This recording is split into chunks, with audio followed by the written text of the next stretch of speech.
বাইরে ইন্ডিয়ান পোলাপানি কি আন্দোলন করতেছে নাকি বিনোদন দিতেছে বোঝা মুশকিল হয়ে উঠতেছে। পুলিশ তাদেরকে ছত্রভঙ্গ করার জন্য পানি মারতেছে, তারা সেই পানিতে ভিজতেছে আর পানি পানি গান লাগিয়ে ডান্স করতেছে।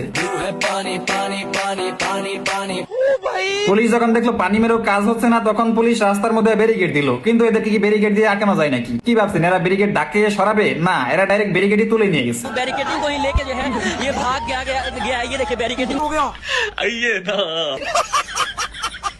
আর হ্যাঁ, পরিস্থিতি যেমনই হোক রিলস দেখা কিন্তু বন্ধ করা যাবে না। একজনকে দেখলাম আন্দোলন করতে গিয়ে রাস্তার মধ্যে মশারি টাঙিয়ে শুয়ে পড়ছে আর শুয়ে শুয়ে রিলস দেখতেছে। আবার দেখলাম পুলিশ আসছে হুইসেল বাজাতে বাজাতে পোলাপানের ওয়েটারে মিউজিক মনে করে নাচতেছে।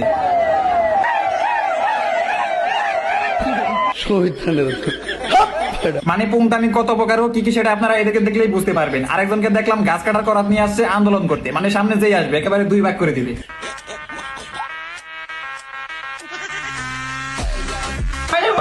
আবার কেউ তো পুলিশকে কানের নিচে চটকানি মেরে দৌড় মারতেছে। পুলিশ ওদেরকে টিয়ারসিল মারতেছে, ওইটা তুলে আবার ওরা পুলিশকে মারতেছে। छू मंतर, ये भाई को देखो, आंसू गैस का गोला वापस फेंक दिया।